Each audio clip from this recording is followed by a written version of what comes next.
lot of conversation before the game. After I talked to coach, then said, give me a minute. Went and called my brother and my team, sort of talked about it. I was like, look, man, I went and talked to Book, talked to Jay, and I told him, I said, I don't know how long it's going to be, but I told them, I said, if y'all feel like I'm out here looking like some trash, just tell me and I get out.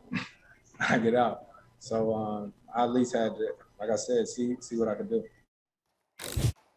Max, what's at stake for CP3 in this series? His legacy. Like, I mean, obviously it's set as a great player. No one ever questioned Chris Paul's heart or his basketball IQ or his greatness. But there are levels to that greatness. You know, he's been to one conference finals, one in his career, and it was not on a Chris Paul team. That was on a James Harden, Mike D'Antoni, Daryl Morey team. And he didn't play in Game 7. I still think had he, they would have won. They would have won the championship that year, but it didn't happen. So what we have in Chris Paul is that, and that was the only time he's been to a conference final. Otherwise, he gets knocked out early, in spite of the fact that every year he's on a tremendous team. And partly it's because he's on it. But there are levels. Eventually, you got to lead a team on a deep playoff run to the conference finals, to the finals. And he has a chance this year. Chris Paul has a chance. Stephen A., he ain't the tallest dude in the world, and the basket's 10 feet in the air. I get all that. But he's got a shot. Because if he beats the Lakers, just like you say, like, who's gonna stop Denver or Portland? Who's gonna stop Chris Paul, DeAndre Ayton, Devin Booker and these dudes? He has a shot right now to do something on a Chris Paul team. Devin Booker's great, but Chris Paul's leading the team. He has a chance to elevate his stature among the all-time greats. If he doesn't take advantage of this opportunity, because he's hurting, but so is AD, and he gets knocked out early again, that doesn't help. That hurts. It just is what it is. I don't make the rules, Stephen A., but I must enforce them. You got to apply the same standards to Chris Paul that get applied to Steph Curry and James Harden, even though he's a little bigger, and all the other great point guards. John Stockton, multiple finals trips. Isaiah Thomas, multiple championships. Chris Paul's on that level, right? Right? He's been on a lot of great teams. He has a chance here. He's got to knock him out. I don't have the time to give you a history lesson on basketball. I'm not going to go there. I'm just going to give you my preference, and I'm going to leave it at that because I want to make sure everybody understands where I'm coming from when I say this. It's about your job description first, and then that determines a lot about what your legacy is. Your job description, what you've proven you can do, and where that ultimately is supposed to lead you. When we think about small guards, for example, Allen Iverson was a shooting guard. Allen Iverson would jack up 25 to 30 shots a game. Allen Iverson was going to do what Allen Iverson was going to do, and Larry Brown, Billy King, Pat Croce, and the crew surrounded him with defensive-minded players who all knew their role. Steph Curry graduate to this time. Steph Curry is the greatest shooter God ever created. He's that elite of a shooter. And this is what you do. So you see everybody, even if they're open, they still give up the ball to Steph Curry because you know that's what his job description is. You take that into consideration, you judge that differently than a quintessential, prototypical point guard whose job it is to run the show. If Chris Paul is to be indicted, here's where you indict him.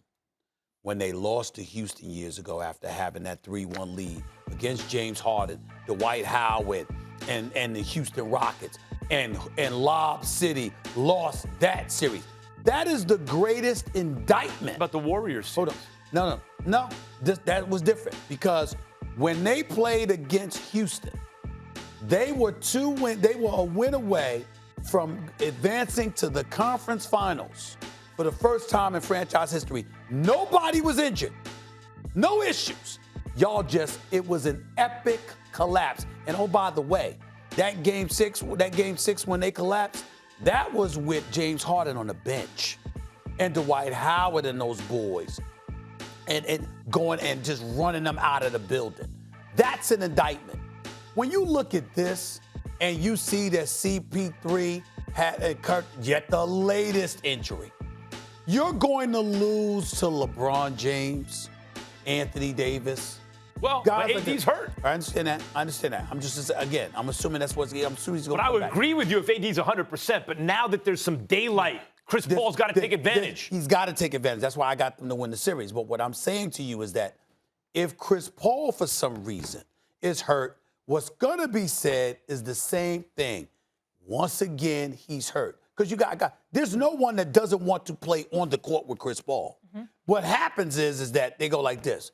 Is this dude going to last come playoff time? Is he going to get hurt again? Yeah. Year It's after messed year up, but it's after true. year. That's what it is. But Stephen A., Gary Payton, Jason Kidd, stop me when you get to those guys. Well, Jason Kidd was on Dirk's team, but Gary Payton led a team to the finals. Gary Payton was 6'4" and could defend anybody.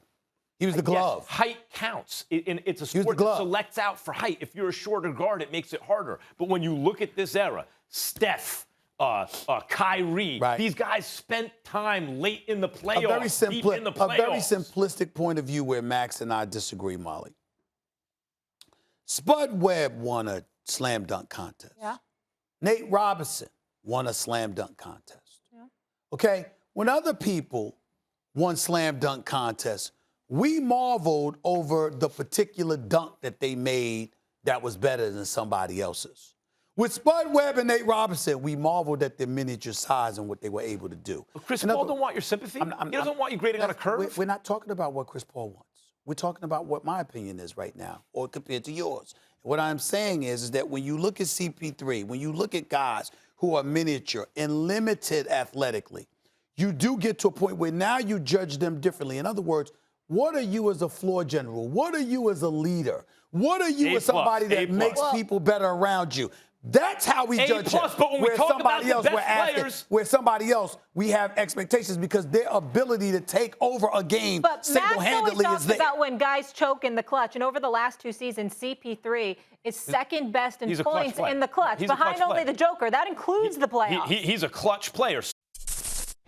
Thanks for watching ESPN on YouTube. For live streaming, sports, and premium content, subscribe to ESPN+.